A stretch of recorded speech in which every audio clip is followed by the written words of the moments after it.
Ken Rolla is somebody who I've gotten the opportunity to interview on my broadcast. It's a cool thing to do a radio show because you get to have all these people on that you may have heard on other shows or you've read their articles and so on and so forth. And health is really one of my favorite topics, but he's not just a health researcher. He really has a lot more behind his information than your typical vitamin C's good, you know, whatever the typical health stuff might be, because he really understands the eugenics campaign, or maybe it's better called a population control campaign, and he truly understands, unfortunately, the evildoers, and more importantly, what to do about the scumbags. Without any further ado, ladies and gentlemen, please welcome Ken Rolla from Fresh and Alive.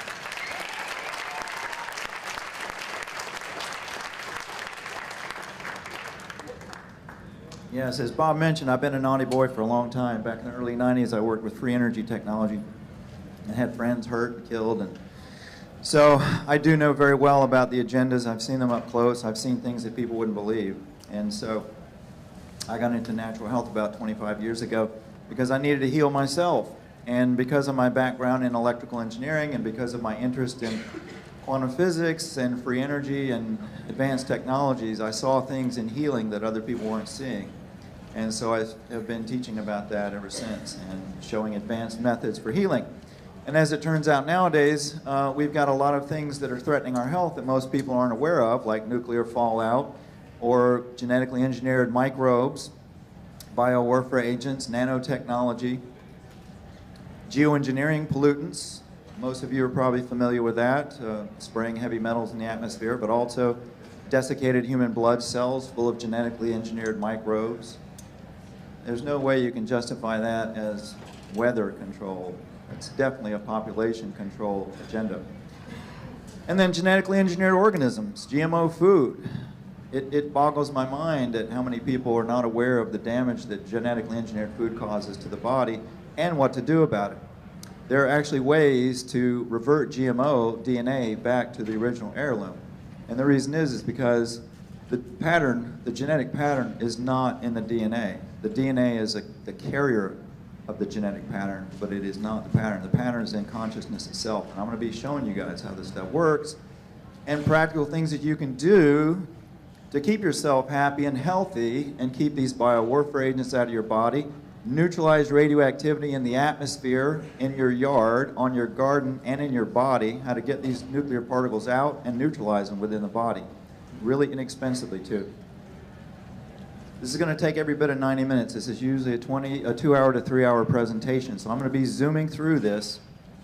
And I know I don't want to miss Jordan Maxwell or Bob Tuscan or any of the other folks, so I'm going to do my best to get this done as fast as possible. And I don't expect you to be able to take notes at the rate that I'm going to be going.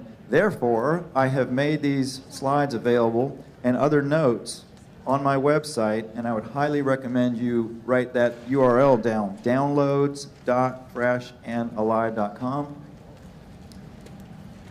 You can download these, and you can look at them in detail, including a lot of other information there, including instructions on how to make your own supplements and medicines and heal yourself. Okay? So be sure to write that down because I'll be showing this at the end of the presentation, this URL as well. But I obviously won't have time for questions in this format. So, back in, now first of all, I'm going to, with this kind of a crowd, the first few slides I'm going to really zoom through because with this kind of crowd, you guys, I think most of you already know that geoengineering, spraying heavy metals in the atmosphere is a problem. I think you guys know. I see lots and lots of people stating the problem, but they don't state the solution. I like to focus on the solution. So I'm going to zoom through the problem because I don't have to convince you guys that this is going on so much. You know, some crowds I really have to show the evidence, the patents, and all the things on geoengineering to show people that this is really going on. But it's not at all a conspiracy theory. Dr. David Keith from Harvard University is the Gordon McKay Professor of Applied Physics at Harvard. He's also the 2009 Time Magazine Hero of the Environment recipient for developing a company that sprays heavy metals into the atmosphere globally to the tune of 10 to 20 million metric tons every year. So this guy has been on the Colbert Report. He's been all over mainstream television. He's been out in the media promoting this idea that, oh my gosh, we've got global warming and climate change, and the only thing that we know how to do is spray metals up in the atmosphere to reflect the heat back from the sun and cool the planet down. It's utter nonsense. And as he states, and other geoengineers state, they got the idea for doing this from observing what happens when volcanoes, there we go, when volcanoes blow. When volcanoes blow, they shoot up a large amount of ash into the atmosphere, and it spreads out for thousands of miles, and it cools the earth. It acts as a shield, and it reflects sunlight, and it cools the earth down about 1 degree. Now, the great thing about volcanoes is they remineralize the earth. And so it's a very, very beneficial part of the ecosystem of the earth. Volcanoes going off remineralizes the earth, and not just with regular old macro minerals that we're familiar with, but also superconducting minerals that are extremely healing and regenerative to all living organisms. And we're going to be talking about those. So anyway, the good news is it's illegal to be spraying us. The 1998 National Defense Authorization Act, Public Law 10585, specifically prohibits the use of human subjects for testing of chemical and biological agents. That's the good news. The bad news is there are exceptions. And the exceptions are any peaceful purpose that's related to a medical, therapeutic, pharmaceutical, agricultural, industrial, or research activity, any purpose that's directly related to protection against toxic chemicals or biological weapons and agents, and any law enforcement purpose, including any purpose related to riot control. So basically, the government can spray us, but we can't spray ourselves. Like how that works. There's a really good YouTube video that was on the Discovery Channel or the History Channel called Declassified Human Experimentation, because very often I get the question, well, why would they be spraying us with this toxic stuff? If they're spraying it everywhere, it's affecting them. Why would they do it? I just can't believe the government would spray us. The government has a long, long history of doing a lot of really stupid, toxic things to populations. They're not the brightest people. I used to work with the North Carolina Hospital Association with lobbyists, and I can tell you, man, politicians, majority of them are just brain dead. I mean, they're corrupt. A lot of them are extremely dumb, and they're in it for the power and the money. And so, no, they're not thinking. They also aren't informed. A lot of times these politicians are going on, you know, summaries that they're getting from the military or whoever, and also the military leaders that are doing this stuff. They all have agendas. They all have awareness. And, you know, I mean, if you're in an organization that essentially its motive is to kill people, you know, how aware are you going to be? So there is a long history of this, and it's not at all a conspiracy. There are a couple of movies that cover this very well in detail. What in the world are they spraying, and why in the world are they spraying? I just met with Michael Murphy, who helped produce these movies out in Los Angeles, and these people, man, they are really, really sacrificing to get this information out, working hard and being attacked. He's had several attempts on his life. I've had death threats for some of the technologies I've developed to help humanity.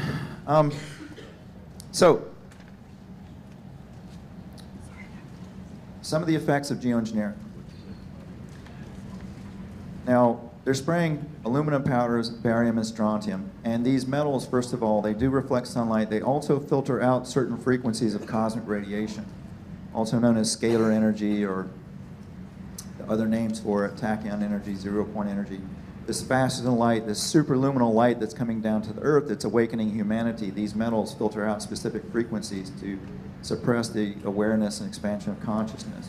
So that's one of the things, along with obviously filtering out sunlight. There are other agendas, though. When aluminum comes down onto the soil, it alters the pH of the soil and it blocks nutrient uptake in plants. Fortunately, Monsanto has a whole lot of genetically engineered crops ready to go that are very aluminum resistant, so we don't have to worry. We'll have a whole slew of GMO crops that we can eat. But the aluminum blocks the nutrient uptake. It also is a fire accelerant, so when it comes down on lands everywhere and it lands on forests and trees and plants, they burn up a lot quicker if there's a forest fire. And that's exactly what's been going on. If you look at all these fires they've had on California over the last few years, the firefighters will tell you, man, these fires are going up like crazy, much, much faster, much worse. And it's because You've got aluminum all over these plants. Aluminum is put into fireworks as it's what makes them burn and explode. And of course, aluminum also gets into living organisms, and in the human body and in animals, it interferes with the brain and nervous system. These metals get into the nervous system, into the brain neural pathways, and they block neural receptors, they block neural firing, and you get all sorts of neuromuscular diseases. And so a lot of times, for example, like autism. Autism is usually caused by metals, mercury and aluminum getting to the brain and short-circuiting neural pathways, and you get these neuromuscular disorders. And you can actually heal it completely by pulling these metals out. I've done it many times with autism, with MS, MD, Parkinson's disease. All these neuromuscular disorders can be healed if you understand how to detoxify the body, how to pull these metals out and regenerate cells.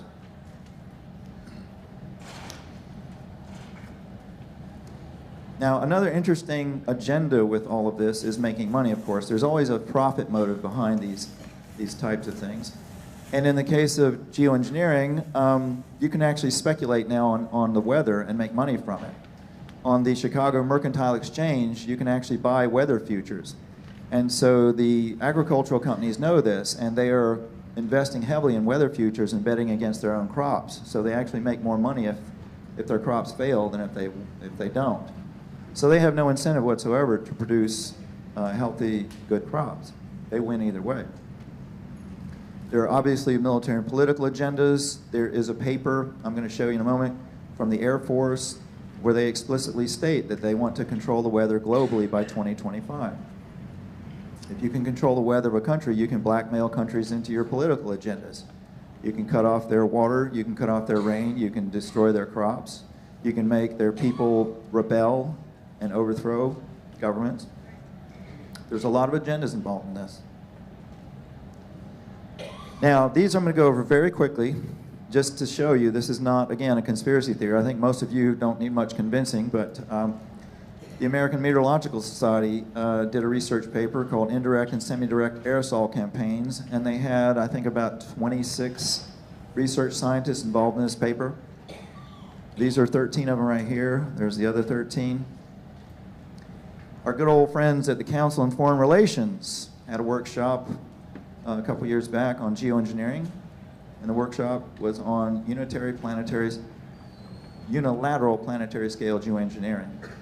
So the powers that be know very well about this. They're having meetings about it. Governments are having meetings about this stuff. They're discussing it, what to do, how to do it. Now, the journal Science, the world's leading journal of original scientific research and global news and commentary. It's a very trusted physics journal. They've got articles on geoengineering, the politics of geoengineering, tests for geoengineering, shifting the debate on geoengineering, because obviously it's insane to be spraying toxic metals in the atmosphere. David Keith, it's amazing, he's on public television telling people we've got to spray sulfuric acid in the environment, in the atmosphere, to get rid of acid rain. How does that work? You know, I was taught in engineering school, it's like to neutralize an acid, you have to get a base and mix with it. So I don't think adding acid to the atmosphere is going to neutralize acid rain. It's insane. And of course, the reason this is because these people are lying. You know, they're lying about what's really going on, what the motives are, and what the purposes are. The Atmospheric Radiation Measurement Program by the U.S. Department of Energy has an article on their website. All this is public. It's not hidden behind passwords or anything, logins. Indirect and semi-direct aerosol campaigns. There's the Air Force paper commissioned in 1996, and it explicitly states the motives for controlling the weather globally by 2025. Weather as a force multiplier, owning the weather in 2025. And you can download this. Just Google that. Google owning the weather in 2025. You can go straight to it and download it. It's right on their website. They're having conferences about geoengineering. And geoengineering is the politically correct term for this, because if you use the word chemtrails, you're going to be labeled as a quack by the mainstream scientific community. UNESCO has information on their website.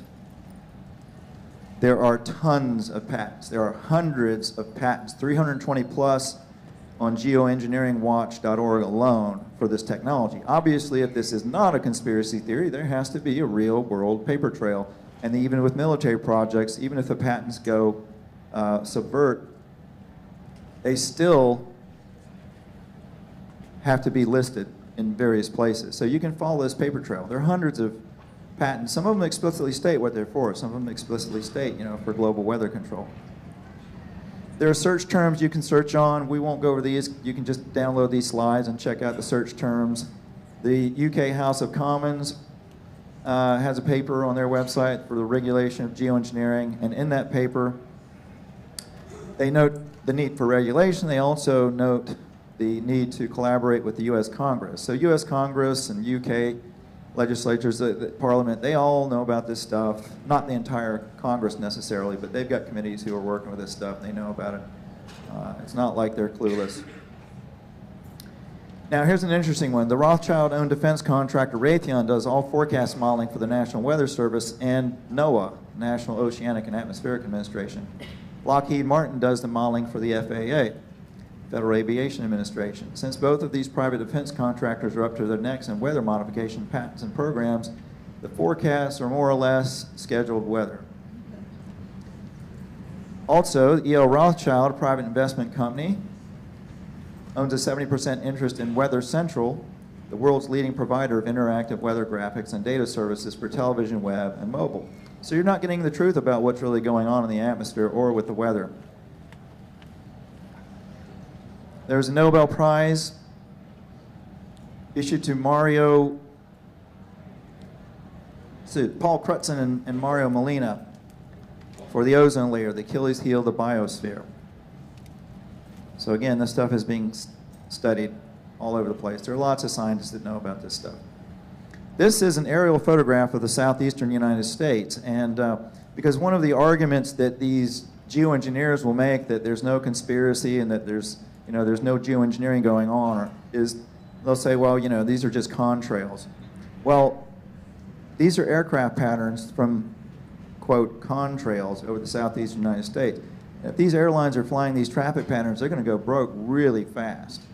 Going back and forth in a grid pattern, first of all, you're going to have a lot of pissed off customers.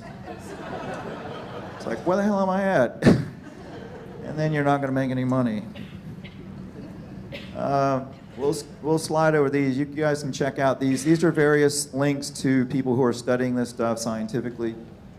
I've got a ton of this kind of information on my website at radiationlinks.freshandlive.com. Morgellons disease is related to this.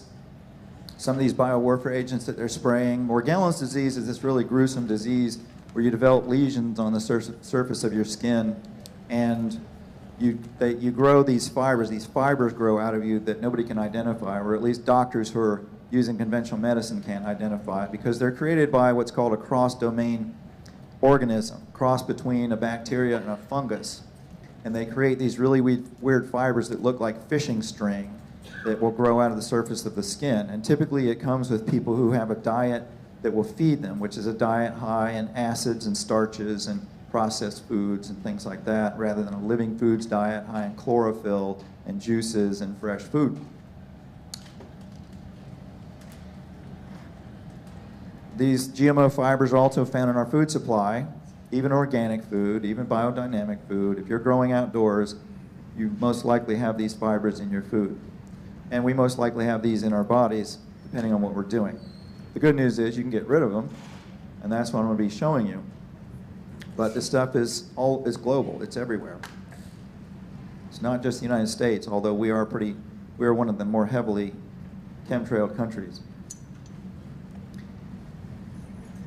These are fibers in pig lungs and also in rhododendron. These are Morgellons fibers, and this was the least gruesome Morgellons example I could find online. Usually they're really horrific. They look awful. Sores and lesions all over a person's body and these fibers growing out. But this is what it looks like in a very, very mild case. And this can be healed. I've helped people heal Morgellons disease. Using pathogens like this is nothing new. It's actually been around for thousands of years. Even the ancients tried to hurt each other and battle with bacteria things like that. The Japanese in World War II used the Lyme disease spirochete for biowarfare. There's a book called Spirochete Warfare by Elena Cook if you want to see information on that. Now, as I said, I like to focus on the solutions, so we're going to get to the solutions. How do you get this out of living organisms? Now, first of all, I have to tell you, I'm not a doctor. I don't even play one on TV. I'm not any kind of licensed healthcare professional of any kind. I'm just a guy who's figured a few things out and done it for myself. So I'm sharing with you information and opinions of my own. Do not construe this as medical advice or health advice of any kind. In fact, I highly recommend you don't take any of my advice. I highly recommend that you use a licensed healthcare professional and do everything that the FDA would like you to do so that they'll be happy. All right?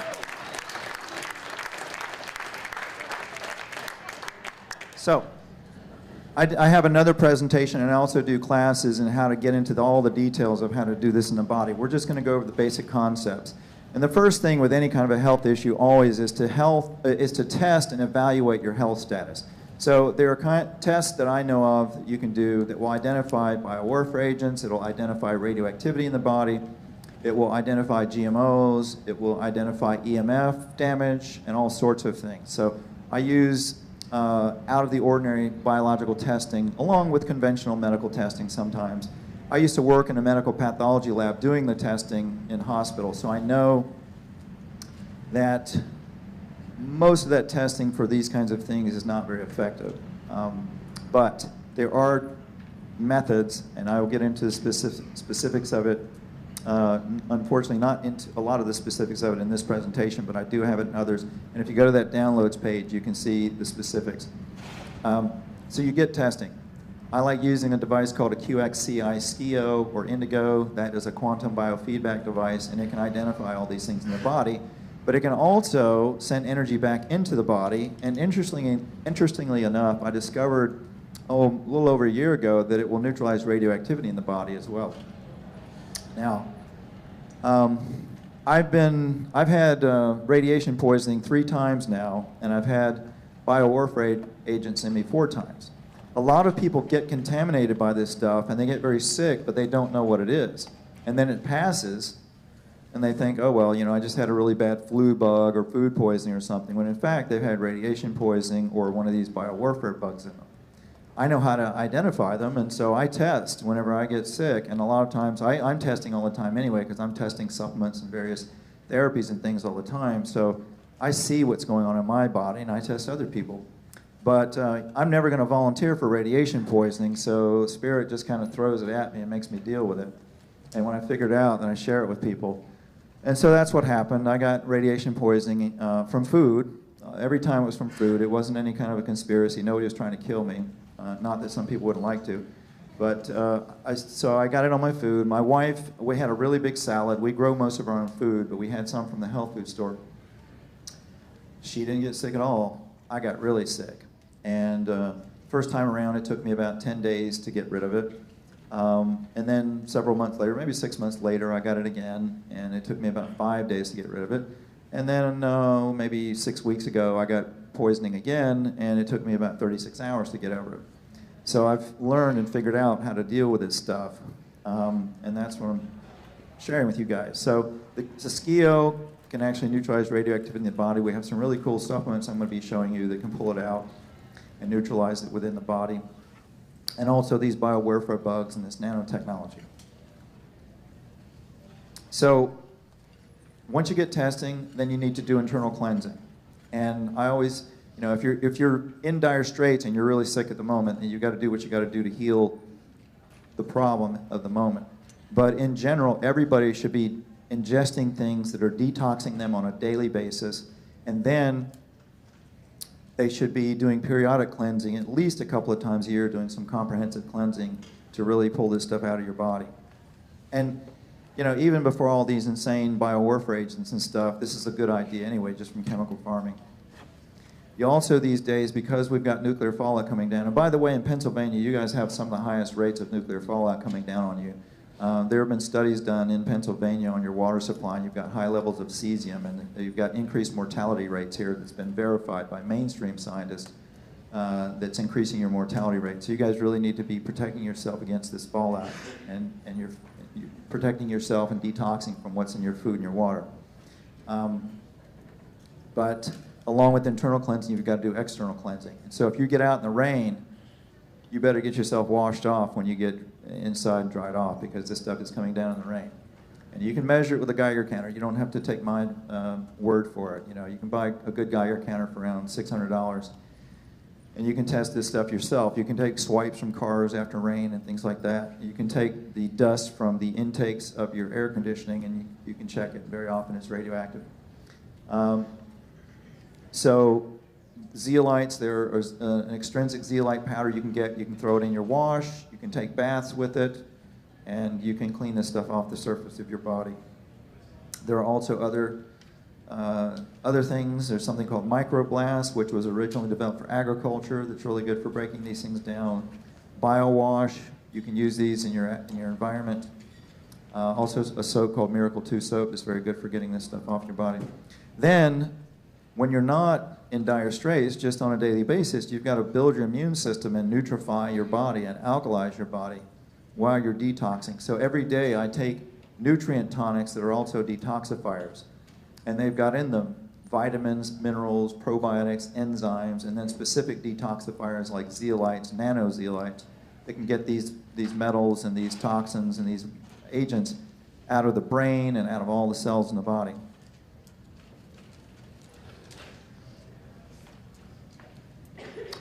Hydration is also very, very important, because basically as long as you can poop and pee, you can heal just about anything.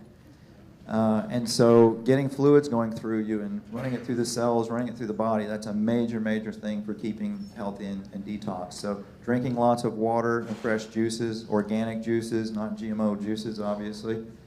You know, everybody wants to be doing at least organic food, and organic food, I can tell you, is not even up to par for the most part. Unless you're getting it from a local farmer, most of the organic food that's being sold, it's picked early, it's not allowed to ripen, and it doesn't have the nutrient levels. It's also grown a lot of times in depleted soils. You can use a device called a Brix meter, B-R-I-X, to check the nutrient levels in your food and your produce, and you can see this for yourself. You don't have to take my word for it. Now, there are some really, really cool supplements that have come out that we can use to protect ourselves, and we always will have solutions for this stuff, because the one gigantic, big, fat, stinking trump card that we have, that the powers that be don't want us to know that we have, is that consciousness creates reality. And so when you look at the physics of how consciousness creates reality, this is not some metaphysical metaphor. There are physical mechanisms for this happening. And when you understand those mechanisms, the energy that creates these problems, that creates the consciousness that develops these problems, the opposite polarities of those energies also simultaneously create the solutions, always. Always. Forever and ever. 2,000 years ago. Today. 100 years from now. It's like whatever crazy crap that these insane people come up with, there will always be solutions for them, because consciousness creates reality. There are already people on this planet that have solutions for all this stuff. I'm one of them, but there are many, many others. And so all you have to do when you understand that is seek them out. Seek out the solutions. What most people do when they find out about this stuff is they get depressed and they get in victimhood, because that's how they've been programmed to be, or I should say mind controlled to be. And they go, oh, woe is me, gosh, it's horrible, I wish I could do something. Well, you can. If you truly get that you create your reality, then you never get into victimhood, and you just search for the answers and you find them.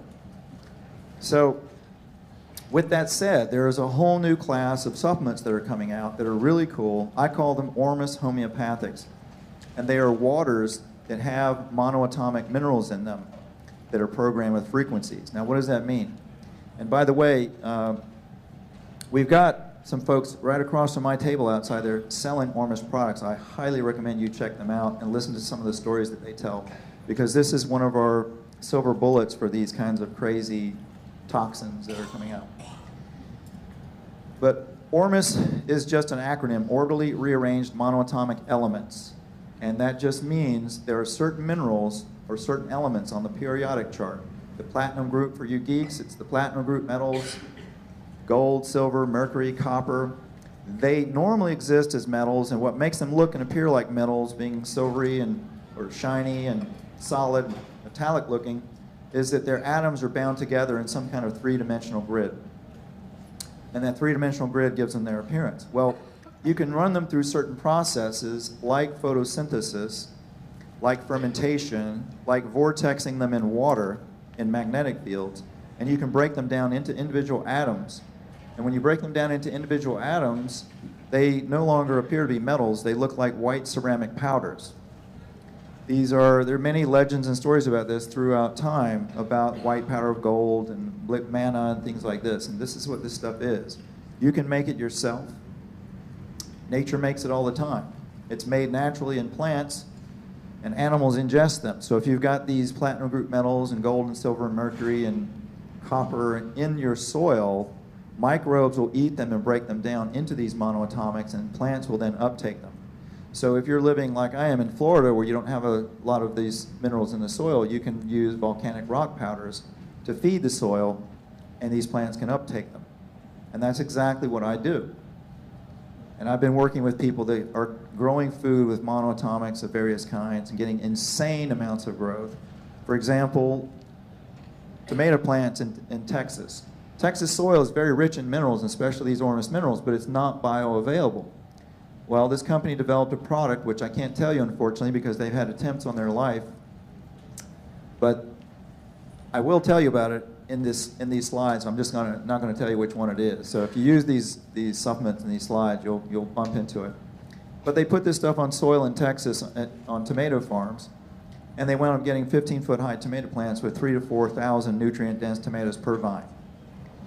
So the argument that organics can't feed the world is a bunch of nonsense, particularly when you know about ORMUS. And these ORMUS supplements that are being sold outside, you can use them for growing food. And I do this routinely. You know, I sprout, and I have hydroponic tower gardens at my house that I grow food with, and I also grow out in the soil, and all of it gets fed ORMUS, all of it. When you see, for example, in Hawaii, you see seeds growing into plants and trees directly off of lava rock. There's no soil there. How is it that they do that? It's these superconducting minerals. They are very high in lava and volcanic rock. So volcanic rock powders, volcanic ash, they're extremely high in these very regenerative mineral powders. And you can buy them really cheap, and you can put them on your soil. You can feed them to plants. You can put them in ferments, and you can feed them to yourself. It's one of the things I have on that downloads page are instructions on how to make your own probiotic, and you can throw rock powders into it and make your own ORMUS medicines, which you can then heal yourself with. So anyway, this class of supplements, these ORMUS homeopathics, they've got these superconducting minerals in them, and these minerals act like antennas for this faster-than-light subtle energy that's around us all the time. Scientists now are calling it scalar energy. It's gone by many other names. Chi, prana, life force, orgone, tachyon energy, 0-point energy, whatever you want to call it. It's superluminal light that's zooming through the cosmos all the time. And it passes through the particles of matter, and it's around us all the time. It's like the Force in Star Wars. And you can use it. You can grab it and tap it and do things with it, including healing or restructuring matter and restructuring electromagnetic radiation. Human cells do this naturally all the time in the body using these ORMUS elements. So it's been discovered that you can take water and put these superconducting minerals in them and program them with scalar energy of certain frequencies, and they will then radiate out those frequencies. And those frequencies, because they're scalar waves, and scalar waves create matter, this whole three-dimensional universe that we're in is created from this scalar energy zipping through the cosmos, slowing down and turning into this 3D reality. I'm going to show you more evidence of this in a minute. So you can, since it can modify matter and electromagnetic energy, you can program these waters with these monoatomic minerals. And in this case, this rad detox, they've been programmed with all the anti-frequencies of all known radioactive elements. So when you ingest it, it neutralizes radioactivity in the body. It literally alters the matter in your body and neutralizes radioactivity. It also is very, very good for protection against EMF. I am fortunate, I live out in the country on 5 acres and I don't have any wireless technology around me. But even just the wiring and stuff like that, and even radar guns from airports and stuff, we all get dosed with it. And so once I started taking this and I was getting these skio sessions, I wasn't surprised, but the skio practitioner was very surprised to see how low my EMF levels were after taking this stuff. So this is some really phenomenal stuff. Nanozeolites are also one that everyone should be taking every day. Nanozeolites are different than powdered zeolites, micronized zeolites, rock powders. These are broken up. The zeolites are a mineral that's formed when hot lava hits ocean water or underground water. And when it does that, it shocks it, and it creates these little geodesic domes, these little atomic scale geodesic domes. And those geodesic domes have a very strong negative charge in them. So when you ingest them, they will go into the body and they will latch on to any positively charged particles in the body. Now, it just so happens that pathogens and parasites and free radicals have a positive charge in the body. And so they go into the body, and because they're nanoscale, they're actually small enough they can go anywhere in the body that water can go. They can go into the brain, and they can pull heavy metals out of the brain or anywhere in the body. They can pull out these radioactive elements. They can pull out pathogens and toxins of all kinds, heavy metals. And so this is one I take every day. I take the advanced TRS on the left. That's a little bit better than the one on the right, the ACZ nanozeolites. But these are both really phenomenal products. They're not cheap. They're about, I think the advanced TRS is like $68 a bottle. And it'll last typically a few months. You only take a tiny amount of this stuff too. I learned a long time ago, by the way, and this is a little warning, don't overdo zeolites. Take, when you start taking them, take maybe a little bit below the recommended dose and work your way up to the recommended dose. Don't go over the recommended doses, because these things can dehydrate the body and they can cause heart arrhythmias and things like that. Years ago, I was doing zeolites and I thought it would be really gung-ho and do big doses, and I almost had a heart attack. So don't overdo it on the zeolites. Now, another really cool one is, of course, probably a lot of you have heard that we need to be taking an iodine to feed the thyroid. Radioactive elements like cesium and radioactive iodine, they will get loaded into the thyroid and then cause thyroid cancer and other problems. Lots of other problems well before you ever get cancer. When you see people with thinning hair, particularly women, and just tons and tons of issues come from thyroid problems. Feeding the thyroid is one thing that needs to be done, but you also have to detoxify the thyroid and heal the thyroid. If it's latched on to radioactive particles, you may not know it, and you wind up with cancer, years down the road. So it's not enough just to feed the thyroid with iodine, but you also need to detoxify and heal it with herbs. So anyway, there's a monoatomic iodine is the kind of iodine that I prefer because it's 100% metabolized and it's extremely regenerative to the body. It's very detoxifying to the body too. It's not just a mineral for the thyroid. It really detoxes you. The iodine that you want to get is called nascent iodine, and these particular brands, the one on the left is superior to any others I know of because it's monoatomic iodine, and it's been programmed with the anti-frequencies of all known radioactive elements. So not only does it feed the thyroid and detoxify the body, but it also neutralizes radioactivity in the body, which I think is really cool. So I take that stuff every day. There's also a less expensive one called Detoxidine or Detoxidine from GHC Health, and that's another one that I like. I don't have time for any questions. You can ask me questions at my booth after my talk. Now, liposomal vitamin C has been proven in Fukushima and in Chernobyl to be extremely effective at removing radiation from the body. So this is a little bit different than regular vitamin C supplements sold on the market. It's been the vitamin C has been bonded to lipids, and it's completely metabolized by the body. Apple pectin powder, also a really great one. Apple pectin has been proven in Fukushima to be extremely effective at pulling radiation out of the body, and it's ridiculously cheap. It used to be a lot cheaper until I started recommending it. Now I've noticed these people have jacked the price up on it, but it's about 16 bucks a pound now. So I buy like 5-pound bags of this, and I put it in a drink or a juice every day. Charcoal, food-grade activated charcoal is also a really good one. what are known as the transuranic elements, the radioactive elements from uranium on up on the periodic chart, they are large enough that zeolites can't pull them out of the body. So you've got to use, but they also don't get into the brain and other parts of the body because they're so large. So you can pull them out of the GI tract with charcoal and also with clays. I like sacred clay because not only it's like morlanite clay and it will pull toxins and heavy metals out of the gut, but it has ormus in it, so you're getting ormus with it as well. Also, more commonly available ones, Sunny 7, which is available in most health food stores, that's bentonite clay, and morlanite clay. Those clays are also extremely good at pulling this stuff out of the gut. How about diatomaceous earth? Diatomaceous earth is fine, but these work better, so I prefer them. You can make your own powder mixture of all of these to remove this stuff out of your gut and take it on a daily basis. And again, I highly recommend doing this on a daily basis. I just don't throw it in a smoothie because this stuff will, if you mix it with fruit, it'll ferment in your gut and feed pathogens, so you don't want to do that. But you can put it in a green drink or water or whatever. I just make a cocktail of stuff and I throw in algae and various things. And I vortex mine in a device called a water vitalizer. And this is not in your slides if you want to write this down, but there's a device called a water vitalizer that will vortex water in a magnetic field, in a strong magnetic field, and that creates ormus. So if you throw supplements into it in the water, it will bring the ormus out, make it more bioavailable if there's any in there, and it also makes minerals much more bioavailable. Now, this is our silver bullet for these pathogens, whether it's Morgellons pathogens or biowarfare agents or whatever. And if you Google this, you're going to see a lot of FDA warning letters, which should be a sign to you that it's really good. Chlorine dioxide.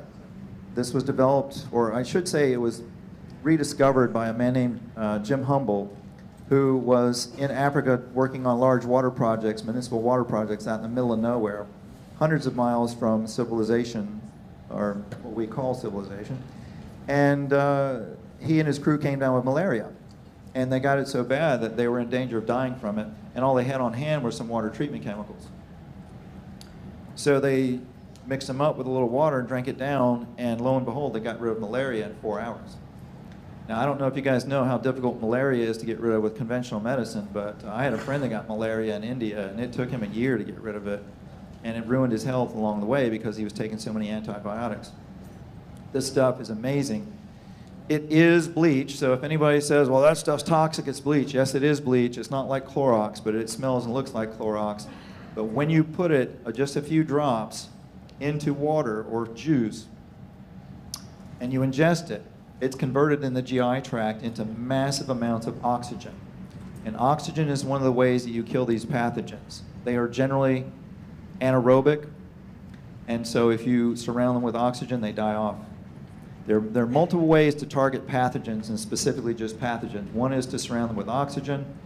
One is to destroy certain protein structures that they all have in common, and the other is charge. They all have a negative charge on them. So there's various ways of targeting just pathogens in the body and not hurting the beneficial microbes in the body. This is one of them. And I'm going to tell you, it's amazing. It's absolutely amazing. You know, it used to be, years ago when I was not aware of this stuff and I was working in the corporate world, I'd usually have to take a week of my vacation time to heal up from a flu bug. And this is like 30 years ago. And this stuff, you know, now I don't get flus, but if I get a biowarfare agent or something in my body, usually within 36 hours or so, I'm good. If I get a really, really nasty one and I'm so violently ill that I can't hold this stuff in my stomach, I have solutions for that now as well. But I got one biowarfare bug, I mean, it was so nasty, I couldn't walk for a week, and I was laid up in bed around the clock, just in intense pain. So some of these can be very virulent. But this is just a magic bullet if you can hold it in your stomach. If you get so sick that you can't hold it in your stomach, there are other things that you can do. And it's ridiculously cheap, too. A 6-month supply of this stuff's like 25 bucks. I prefer the chlorine dioxide solution over what is being called miracle mineral solution or miracle mineral supplement. CDS tastes a lot better than the MMS. And it's pre-mixed, so you don't have to mix it. The other one you have to mix, and you have to be very careful with the dosages and things like that. The CDS, you shoot it into a glass of lemonade sweetened with stevia, you drink it down, and you're good to go. I always take this stuff when I travel. I have a first aid kit that I always carry with me wherever I go in case I encounter radioactivity or pathogens or whatever. And the moment that I start getting a sore throat or anything, feeling a little bit tired, I start hitting it with this and a few other things, and it never happens. I don't have time to talk about GC math, but I don't recommend it. It's very expensive and it doesn't work that well compared to other things. Okay, so this is another one from restandrepair.com, microblast. This one I'll just tell you, you can put it on soil and use it for agriculture. You can mix it with water and use it for agriculture. But it also now is being sold as a parasite cleanse. And so it's very effective at breaking down pathogens and parasites in the body by their protein structure. Now, marijuana. Nobody wants to call it marijuana anymore. It's like MTC, CBD, you know, got all these. Man, when I was back in the day, we used to eat this stuff. We just called it pot. Now everybody's worried about what you call it because of the FDA, but it's still as good as it ever was. And these two particular brands I've used, and I like them and I recommend them. They're very good at healing all kinds of stuff, including removing radiation from the body. Holden's Hope Hemp Paste at hemppaste.com and Charlotte's Web Botanicals. They both have different effects. I think the hemp paste is a lot stronger, which isn't necessarily a good thing if you're trying to work. Because I started out with the Charlotte's Web stuff, and I was taking it while I worked, and I felt great, you know, and it was really just gave me energy and did a lot of things. And then I took the hemp paste, and it really mellowed me out. It reminded me of back in the old days. So I did a lot. I was what you'd call a volumetric drinker in college and in high school. I actually got into pot in junior high school, so I was like a volumetric smoker in junior high and high school, and then a volumetric drinker in college. So I did a lot of this stuff. I had a friend who was a smuggler, so I could have all the pot I wanted, which was great, I have to tell you. And so, you know, I've done a little bit of this stuff, and so I ate some of the hemp paste, and you know, it mellowed me out. I kind of, like I said, felt like the old days, like, wow, this is great, but, you know, I got to work. And then the next day, I took a double dose of it, and I pretty much didn't care about work at all. But it is some good stuff for healing. And also, the FDA has got a new commissioner, and they are probably going to start cracking down on this stuff. So I would say snag some while you can. It may not be available for long. Now, as I mentioned, if you get so sick that you can't take in the MMS, there are things that you can do that will kill these pathogens and get you well enough that you can take them and get better, or at least get up to the point where you can take the MMS or CDS. And silver is one of my favorites. It tastes like water. It doesn't upset the stomach at all. This is what saved me when I got my first biowarfare bug. It seems like Spirit always sends me the really nasty ones first, so I get really, really sick, and then I have to like really, really work hard to figure out how to deal with it. And then later I get it again, and it's like, well, it's not so bad. But this is a really good one. I like accelerated silver on the left. I found it's a lot better than other silvers on the market that I've used, and I'll probably start selling it soon because I've just had phenomenal results with it. All these things I'm recommending, by the way, I don't like read stuff on the internet and then go recommending them. I test everything on myself and my family and my friends and clients for months before I ever, and I do good old-fashioned lab tests and SKIO analysis and things like that. So I know this stuff works. I'm not, you know, just reading stuff and regurgitating it. Dr. Mercola, who's a friend and a neighbor of mine, he's got a silver solution. It's nano silver. And by the way, and his is good. He's got a good one. And by the way, some people were asking me about, you know, colloidal versus ionic versus nano silver and all this stuff. You cannot go by whatever they're calling it. What you have to go by is the particle size of the silver. Because whatever they're calling it, they may be inaccurate. You want angstrom or monoatomic silver. And what that means is angstrom silver or any kind of an ionic or colloidal solution. Angstrom is when you've got just a few atoms of the metal in one particle, like a dozen or less particles in one, atoms in one particle. That's angstrom. When you've got individual atoms in a particle, those are monoatomic, and they're the most healing and the most powerful. So Mercola's got a good one.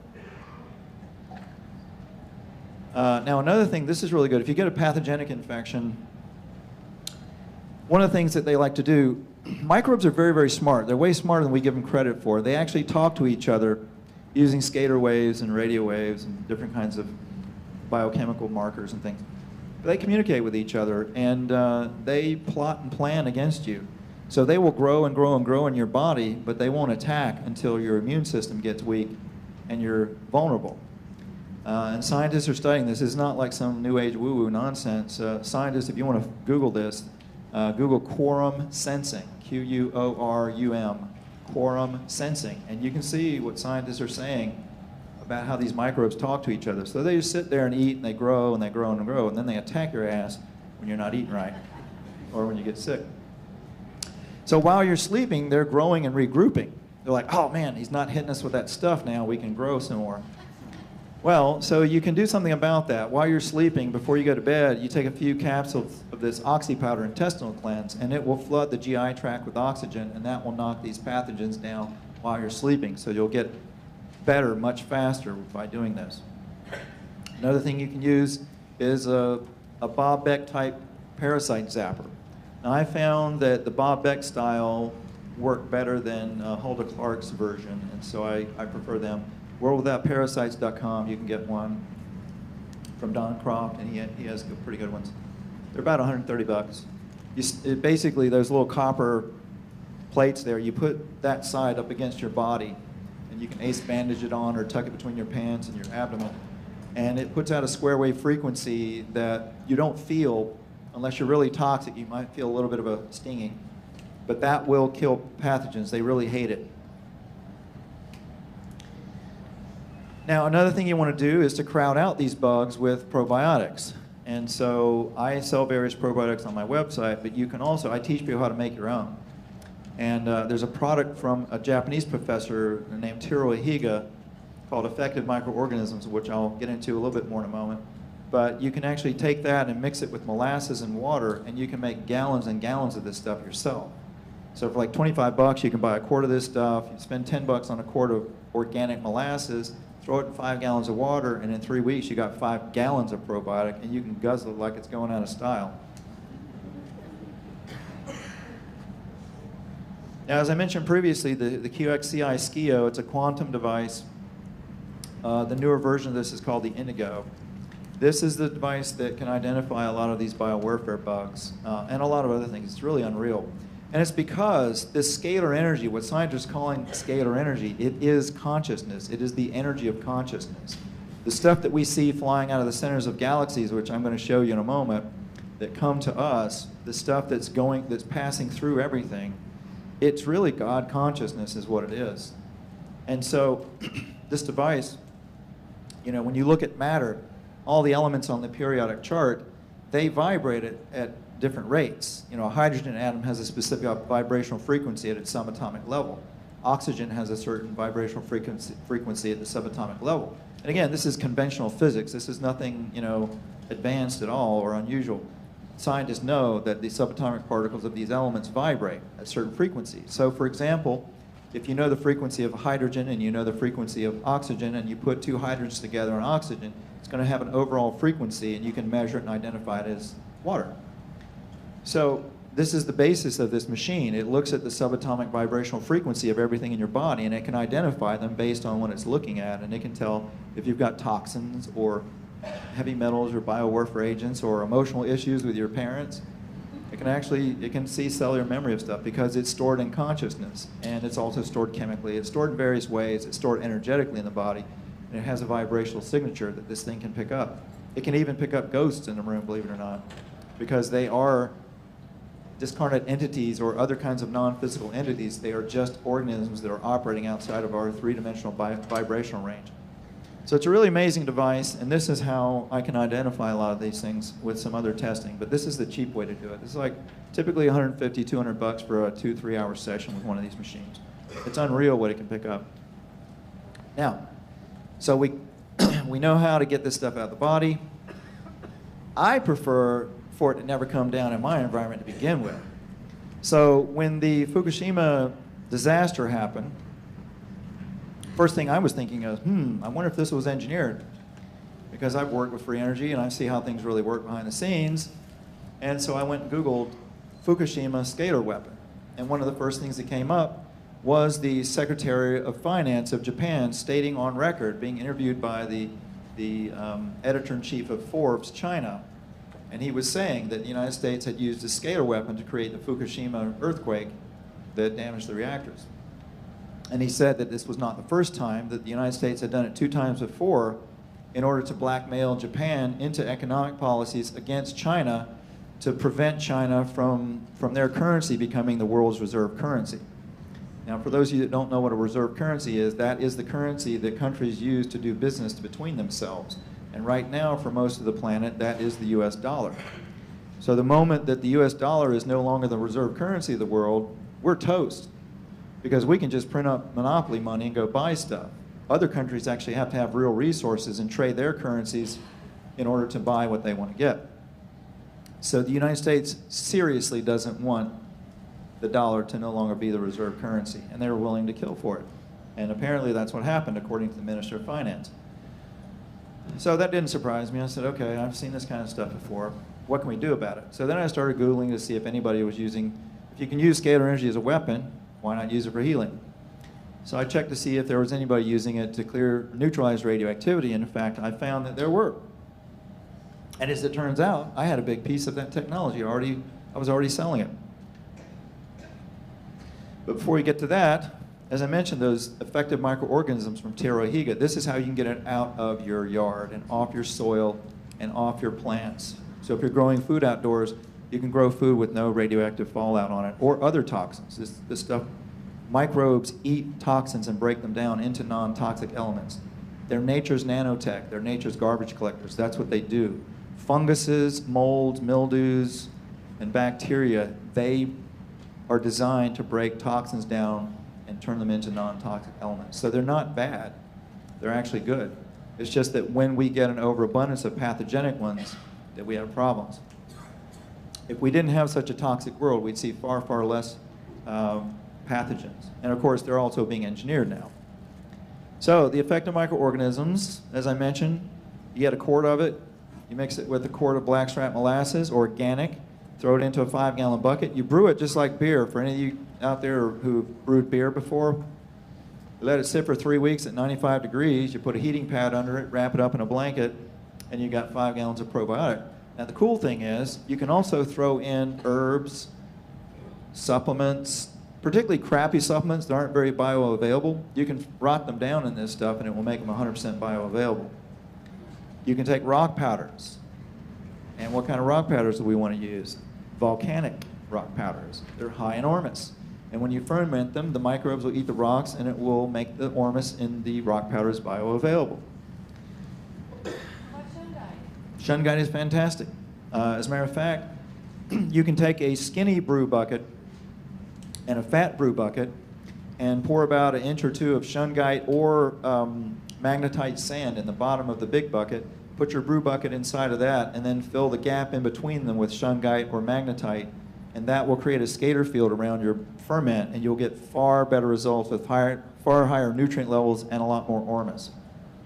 This is some of the stuff that I teach in workshops and webinars and things, and also you can download the basic instructions on how to do this from that downloads link. This is a Japanese farmer in Fukushima, and you can see this on the radiation links page on my website, he is in Fukushima City growing produce for Japan, 0 detectable radiation on his soil and his crops, and all he's using is these dirt cheap microbes. He's spraying them on everything, neutralizing completely. So you can see him talking about that on YouTube. Now, I've mentioned this concept of scalar energy, also known as orgone, tachyon energy, chi, prana, torsion fields, torsion waves. There are a lot of different names for this stuff. It's just superluminal light. It's God consciousness. It's flowing from the centers of galaxies. Conventional scientists, this is on phys.org. It's a very mainstream physics journal. Scientists have measured these huge amounts of this superluminal light zipping out of the centers of galaxies. And of course, they don't understand it. But I equate it to God consciousness because it has an intelligence behind it, and it flows through the whole cosmos. And it's coming to us. It's relayed from the large suns at the center of the galaxy outward. Now, we've been taught a lot of nonsense in our schools about the structure of the universe and the structure of our solar system. So we're led to believe that that our galaxy is this big pancake of stars and planets and various things. But in fact, it's a donut shape. It's a toroid shape. And so this scalar energy comes flowing out of the centers of the galaxy, or the center of the galaxy, and it's relayed from the large suns at the center of the galaxy outward from sun to sun to sun to sun until it gets to us. And this energy, as it flows, it's vortexing, it's spiraling, and it's branching. So it's vortexing and it's branching, or fractaling, as scientists would say. So this whole universe energetically is structured as a giant fractal vortex. So the energy gets to us, it's coming down to us from our sun. This energy also is relayed by planets, because it's been discovered, if you study the work of Nassim Haramein and others, suns and planets, they've discovered now, have singularities at the centers of them. They have these black hole, white hole combinations at their center, and they act as these interdimensional portals that allow this God consciousness to be relayed from the center of the universe outward. So there's this giant circuit. The whole universe is a giant scalar wave circuit, and this energy is being relayed to us. So it's coming from our sun, it's coming up from the center of the earth, because there's a singularity at the center of the earth. And then we're also, as above, so below, we have a web of black holes throughout our body. We take this energy in, and then we broadcast it out into a field around us. Now, these fields around a galaxy are toroidal shaped, as I mentioned. They're donut shaped. The energy flows out of one side of the toroid, it's spiraling around, and it goes back in the other side. And at the center, there's a black hole or a black hole white hole combination, a singularity. That same pattern is also around planets. As we've seen, the magnetic field of the Earth is toroidal. It's also the same field shape of a solar system. It's also the same field shape of human beings. It's also the same field shape from a cell. It's also the same field shape of an atom, and of molecules, and of subatomic particles, ad infinitum, as above, so below. This whole energy flow throughout the cosmos is this recursive pattern of spiraling, fractaling energy, and it slows down and coagulates into the matter and energy that we see and measure in our 3D reality. As I mentioned, the sun, our solar system, we're taught that the sun's sitting here in the middle of our solar system and the planets are rotating around it in a plane. Well, that's not at all how it's really happening. Everything in the cosmos is in motion, and it's all spiraling. Everything in the cosmos is spiraling. So our sun is spiraling through the galaxy, and the planets are trailing behind it, spiraling behind it. They're not sitting in a flat plane rotating around and stationary in space. That's, by the way, what's responsible for all the polarities that we see in our universe. Hot and cold, light and dark, male and female, plus and minus charge, everything, oscillation of waves, all these different things are because of this motion. Now, as I mentioned, this energy that's spiraling through the galaxy, it's branching, it's fractaling, and that's when it slows down and coagulates into matter, that's when you see these fractal patterns like trees, or our bodies. Our bodies themselves are a fractal. Our nervous system, our blood system, they're all fractals. The chakras in the body. As I mentioned, the human body is a web of black holes. These black holes correspond to the acupuncture meridians and the chakras. The acupuncture meridians are simply junctures of these superconducting minerals all along the nervous system and in the brain neural pathways and in the DNA and along the spine. The DNA is actually a superconducting antenna loaded up with these superconducting ormus minerals. So do you think if you ingest ormus minerals in their natural forms in food and in water that it's going to help you out a little bit? Of course it will. It's going to jack up the superconductivity in the DNA, which is where the mind meets the physical body. Consciousness, if there is a mind-body connection, then consciousness has to meet the physical body somewhere. This is where it meets. It meets in these superconducting monoatomic elements within the body. They are antennas for consciousness. So the DNA is the interface. The nervous system is the interface. The brain neural pathways with these minerals are the interface where consciousness meets the physical structures. The chakras, by the way, which are normally portrayed as these spiraling, spinning vortexes coming out of the spine, they're just large junctures of these superconducting minerals along the spine, and that's how the energy flows.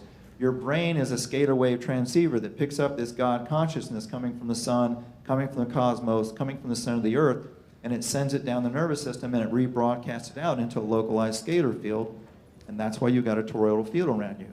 That's how consciousness creates reality, and that's how we're all connected. We're all part of this giant scalar energy circuit. Now, crystals have these superconducting elements in them as well, and you can use them for various practical purposes to clear this stuff out of your environment, out of your body, and out of the sky. When you see energy workers using crystals, holding crystals and doing things like Reiki with crystals, what they're doing is using that crystal as a frequency modulator, because crystals, because of their structure, different kinds of crystals have specific frequencies built into them. So human consciousness can create the scalar energy which can alter matter, and so you can have somebody working on you, and part of the healing process is actually altering the matter in your body and restructuring it. And if you need a specific frequency for a specific type of healing, you can hold a crystal and send your energy through the crystal, and it will modulate it into a different frequency for a different purpose. We're going to skip the Schumann resonance, but there is a pulsing in the Earth's atmosphere known as the Schumann resonance that pulses at 7.83 cycles per second. And the human brain and nervous system and body and all the cells in it entrain with that pulsing. It's like a mother's heartbeat slowing us down and getting us into deep sleep states at night and relaxing us. And I developed technologies that will do that. The Schumann resonance on Earth is accelerated to about double of what it is, what it originally was, and it's stressing every living organism at a very subtle level. So I create devices that put out the original Schumann resonance scalar field, and when you're immersed in it, the body heals, it accelerates healing, it de-stresses, you get into deep sleep states, meditation is improved, plants grow faster, they produce more, microbes and ferments produce more, et cetera, et cetera. Okay. Now, the ancients observed this stuff all around them in nature, and they noticed that the energy inside of an egg is very conducive to the growth and development of a fetus. And it makes sense because an egg is composed of bone, and bone, if it's well nutrified, is high in these monoatomic elements. So this God consciousness flowing down from the earth, from the sun and up from the center of the earth, this shell, which is high in superconducting elements, picks up those scalar waves and concentrates it, concentrates that life force into the center of that egg, which makes it very conducive for a living organism that's growing. The ancients noticed this, and they created vessels like amphoras and kimchi pots made out of high ormus clay that picks up these scalar waves and directs it inside the vessel. These waves can structure water and make it much more healing. And also fermentation, when you've got fermentation going on, it makes the microbes happier so they produce more and more quickly. Now, some of you might be familiar with biodynamic farming. Rudolf Steiner was listening to a woman named Madame Blavatsky, who channeled a lot of information about this stuff, and he developed a farming method for homeopathically healing soil and the earth. And he recognized in the early 1900s that chemical farming was destroying the earth, and eventually we wouldn't have enough mulch to go around to heal it. So he developed these homeopathic methods for healing soil, and this is part of that technology. These are cow horns arranged in a circle. Now, cow horn is a Fibonacci curved vortex shape, and it's made out of high ormus material. So when you send scalar waves through it, it concentrates the scalar waves in its interior. So if you've got this energy coming from the center of the earth and from the sun, it's going to concentrate that life force inside the horn. So Steiner stuffs these horns with cow poop, which is a probiotic that's high in minerals, buries them in the ground for a year. The earth goes through the full astrological cycle or astronomical cycle, and all these different scalar waves coming from all the different planets and suns in the cosmos, they get to impart their frequencies from all these various angles through the course of a year, and it programs it into that cow poop. And after a year, the probiotics have eaten everything, and you wind up with a homeopathic solution that you can then put into water, and you can percuss it and vortex it, and you can spread it on large amounts of land, and you can heal the land energetically, and it works. Also, in this arrangement, this is creating a scalar wave vortex just by capturing the energy coming from the sun and the earth and creating a vortex there. The ancients noticed this coming off of volcanic mountains. Volcanic mountains are giant, they're shockers of the earth. They're giant scalar wave antennas that pick this energy up coming from the sun of the Earth, and they rebroadcast it out into a vortex coming off the tips of the mountain and a localized toroidal field. These lenticular clouds that you see sometimes, those are created by the scalar waves passing through the clouds and slicing them up into these disks. So when you see that, you know that you're around healthy energy. The ancients observed this. They started making their own artificial mountains. That's what pyramids are. They're scalar wave antennas. They pick this energy up coming from the center of the Earth and from the sun. They rebroadcast it out into a localized toroidal field, and they also send a vortex of energy up through the tip that can do interesting things like clear chemtrail pollutants out of the atmosphere. The ancients noticed this stuff as well. They made their houses look like these devices, teepees, for example. It's a scalar wave antenna. It's made out of non-conducting materials. Metals act as waveguides for scalar waves. Non-conductors act as antennas. They pick it up. This is a Tibetan stupa. People meditate around these or inside of them. This is what it is. It's a scalar wave antenna. They have very specific proportions for the part above ground and parts below ground. Celtic round tower, same thing. These are scalar wave antennas. There's a man named Philip Callahan that wrote books. There's one called Paramagnetism about this technology and these phenomena. Of course, archaeologists come up with all kinds of ridiculous explanations for these things. But in the areas where these things are at, the plants and animals grow bigger and healthier for many miles around. And it's because this stone is made out of high Ormus volcanic stone. You've got a scalar wave antenna that goes a certain amount of depth down into the ground. It grounds these scalar frequencies into the soil. The microbes are happier. They eat more minerals. The minerals are uptaken by the plants. You get stronger and healthier plants with more Ormus in them. The animals eat them. The whole ecosystem is enhanced simply by bringing this God consciousness into the soil. Our various religious beliefs include this. This is a scalar wave antenna outside of Mecca, where they have ceremonies where they, as I mentioned, human beings are scalar wave antenna. We take this energy, we create it, we rebroadcast it. You get into a large circle in ceremony, and you can create a gigantic scalar wave vortex, which, by the way, a lot of non-physical entities will feed off of. Hence the institutionalization in things like churches and cathedrals. Sermon on the Mount. This is not the Sermon on the Mount, but this is a gathering at a mountain with an obelisk on top. This is creating a big, massive scalar wave vortex of human energy. Non-physicals know about this stuff. They feed off of it. And extraterrestrial interdimensionals have actually worked with humans on this planet to institutionalize this in various ways. In geomancy, in cathedrals, in churches. These spires send off these vortexes, and non-physicals can hang out and feed off of our energy. This is part of what's going on this planet. Again, if you understand how to conduct and direct scalar waves, this is a perfect way of doing it. High Ormus stone. St. Basil's Cathedral in Moscow. Washington Monument. The Eiffel Tower in France. The Vatican. Man, this is one massive scalar circuit here. These columns will capture and amplify scalar waves. And then what does it do? It sends it up through a spire. This is a big feeding ground for interdimensionals. And I've had ET contact, and one of the things these ETs told me was that one thing they told me is the Pope smokes dope. I thought that was pretty funny. But they also do ceremonies in these copulas, and they generate these vortexes, and or when they have these large gatherings, you're creating a gigantic human scalar wave vortex that these interdimensionals can feed off of. So it's part of the way that they keep their power and knowledge. They're given all this power and knowledge by these extraterrestrials, these interdimensionals, so that they can maintain their power and control. And in exchange, they set up these institutions and structures to feed these interdimensionals, our energy. You have to understand, scalar energy, it can create matter. It can create electricity. It can be converted from one form to another. It's the fabric of the universe. These extraterrestrials and interdimensionals know this. Washington, D.C. Burning Man. Now, I don't know if somebody that figured out, what they were doing, if they really knew what they were doing, but they created this giant vortex.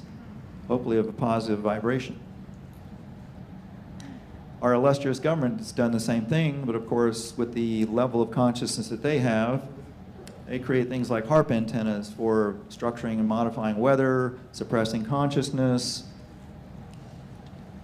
creating earthquakes, et cetera, et cetera. When you see these longitudinal waveforms in the atmosphere, when they pass through clouds, you get these classic signatures. So if you're driving through an area and you see this pattern in the clouds, this is not usually a normal weather pattern. It can be, but not for vast distances. This is a classic longitudinal wave signature in the clouds. Now this is my backyard several years ago, and it was really ticking me off because I knew what was going on. You get these fractal patterns because this energy flows in these spiral fractal patterns. When it passes through the clouds very often, you'll also get these fractal patterns. So the clouds look like snowflakes instead of normal puffy white clouds. And if you can see this closely up, you can see there are chemtrail patterns and things in this. It really ticked me off. But instead of getting into victimhood, I started looking. I figured somebody on this planet knows how to fix this. I started looking around, and it turns out I was already making stuff that would fix it. This is an aerial view of these scalar wave patterns. Okay, so solutions. There is a Russian physicist named Alexander Golod who, when the Cold War cooled down a little bit, or eased up a little bit, I should say, he had a multi-million-dollar a year budget, and he was, I don't know if he decided to do this himself or if the military asked him to, but he started studying pyramids, and he had a multi-million-dollar budget, so he started making all kinds of pyramids, including this very large one outside of Moscow, 144 feet high, and it's made completely out of fiberglass and wood and glue. And he discovered some very interesting things about this. One, that it would clear the atmosphere of pollution for a very large area. This one right here, about a 350-kilometer diameter, it will clear all the pollution out of the atmosphere. And it doesn't drop it down on the Earth, it sends it out into space. He also discovered, this is the inside of it, he also discovered that it would neutralize radioactivity in the atmosphere and in the ground, in groundwater and in soil, for very large areas. These are people inside sitting around these large crystal spheres that they've got in there, getting healed of diseases. People that go in these things very often get healed of major diseases. A lot of really interesting properties of this stuff. This is the inside, completely made out of glass. Now, as you can see, this is a Kirlian photograph of a pyramid, and you can see the scalar vortex coming off of these things looks like a double helix of DNA. There's a reason why our DNA looks like a double helix. It's because it is the solidification of the flow of this spiraling, vortexing energy. Now, some of the benefits of Golod's pyramid were quite interesting, and we don't have time to cover them all, but the more interesting ones, as I mentioned, it'll reduce radioactivity, it'll neutralize poisons placed inside of it, it improves the immune systems of living organisms, it accelerates cellular regeneration, improves seeds growth, crop growth, balances the weather, because it pulls the pollutants out of the atmosphere. It normalizes the ionization in the atmosphere. And when you have normal ionization in the atmosphere, there's no reason for the Earth to have to clean itself. When you get severe weather of any kind, whether it's tornadoes or hurricanes or severe lightning or winds, that is the Earth trying to clean itself because it's got a massive charge imbalance. So if you balance that charge, you automatically get normal weather for your area. And a lot of people don't even know what normal weather is for their area. I will tell you this. Some people that I know put some devices out around Florida, and we haven't had any hurricanes since 2005. And last summer we had a hurricane and a tropical storm that came up from Cuba, and when they got about 100 miles out of Miami, they just fell apart. So, one of the more interesting things, and this really gave me hope for humanity, that Golod discovered with his pyramid, in that large one, they noticed some flowers growing outside in the fields around the pyramid that no one had ever seen before. So he called a botanist in to identify them and discovered that they've been extinct on Earth for 11 million years. And he theorized that these pyramids' energy, because this energy creates 3D reality. This whole reality is created by this God consciousness, this scalar energy slowing down and turning into this, with us orchestrating it, all living organisms orchestrating it. He theorized that these pyramids would access the energetic pattern of these flowers or other extinct, possibly extinct organisms from the quantum field or the Akashic records, whatever you want to call it, and bring it back into physical 3D reality. So we've got a lot of solutions for all these ridiculous problems we have. There's solutions for all of them. There always will be. Now, there are a lot of other people that have these kinds of technologies. I don't have time to discuss them all. Normally, I cover 61 patents worldwide for methods for neutralizing radioactivity, and I list all the patents. Those will be in these slides when you download them. You'll be able to see all 61 patents for neutralizing radioactivity, including 8 of them in Japan. I got in contact with a Japanese ambassador, and I said, hey man, I know how to neutralize radioactivity. I've seen it done. And here's all these other people that have patents on how to do it, including 8 in Japan. Never got a response. So anyway, this is Dr. Konstantin Meil from Germany, who is one of the leading scalar physicists, who not only has figured this stuff out and experimentally proven it and mathematically proven it, he also, for you geeks in the audience, he solved the unified field equation that Einstein and all his contemporaries were trying to figure out. They wanted one equation that would describe all matter and energy at every scale of the universe, from the galactic down to the subatomic. And Einstein and his buddies couldn't figure it out in his era. He figured it out, and he wasn't awarded the Nobel Prize. He was attacked heavily for it. He's also the one who's responsible for those that are familiar with the expanding Earth theory. He's the one who figured that one out too. So there's some of the patents for neutralizing radioactivity. Now, as I mentioned, I developed a technology for neutralizing this stuff in the atmosphere for a 75-mile radius. And it turns out I was already manufacturing it. I just had to do some experiments. And I spent about a year and a half, hardly slept, hardly ate, and I finally figured it out. And I developed this device. But this is my backyard before I put this device out. You can see the fractal patterns. You can see these wispy, weird clouds. This is not normal cloud formations. These are not normal at all. You can see there are more fractal patterns and more snowflake patterns. You can see the chemtrails. This is what it looks like after I put them out. Normal puffy white clouds, blue sky, normal rainfall. As I mentioned, I'm not the only one responsible for this. And by the way, anybody in the audience who is interested in killing me over this technology, I've already got about 45 people who have all of the details on this technology. I've set up a dead man's trigger, so if anything happens to me, if I get incarcerated or if I get killed, I've got friends in the media. I know Martin Luther King's family. I know a lot of famous people and who can get this out to mass media and disseminate it. But this stuff, I'm intending to open source it. But at any rate, and you can do this too. You know, you don't have to use my version of this. This is more of what it looks like. We have normal weather now, and we don't have hurricanes, because we don't need them. When you clean up the atmosphere, you don't need a hurricane to come through and clean things up. Now, I was driving back from Atlanta one day, and Atlanta was heavily, heavily chemtrailed, and the whole area for 150 miles around was just white haze up in the atmosphere. And when I got back to about 75 miles out from my house, I saw this, and I thought it was really cool.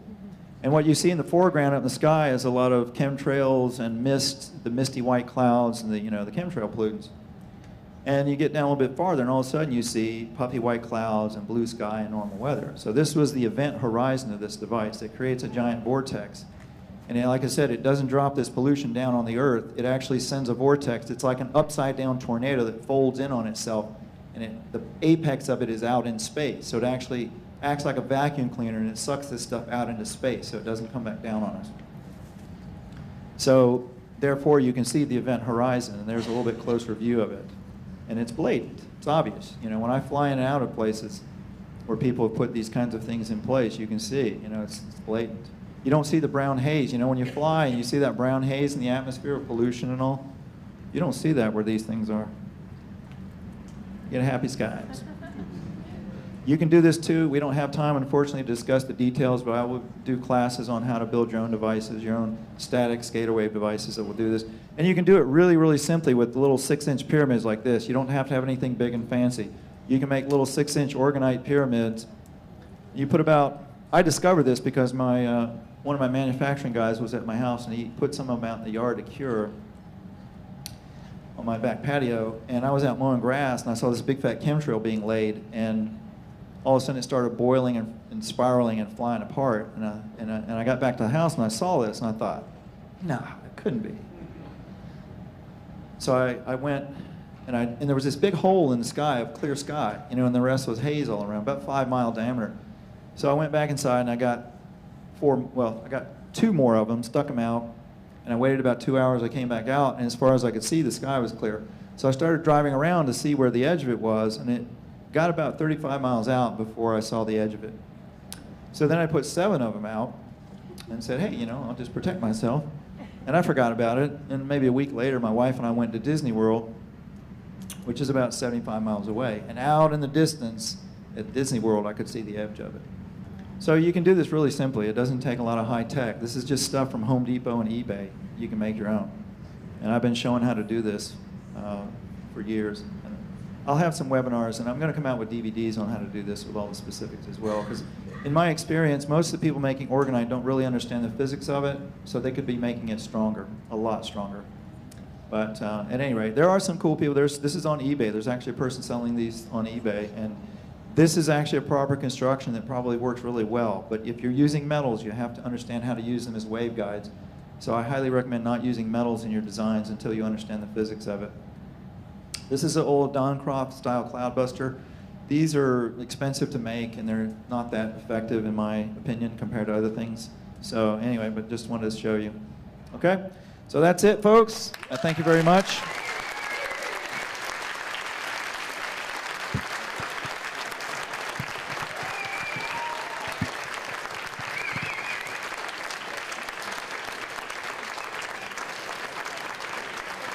I'll be out at my booth if anybody wants to talk.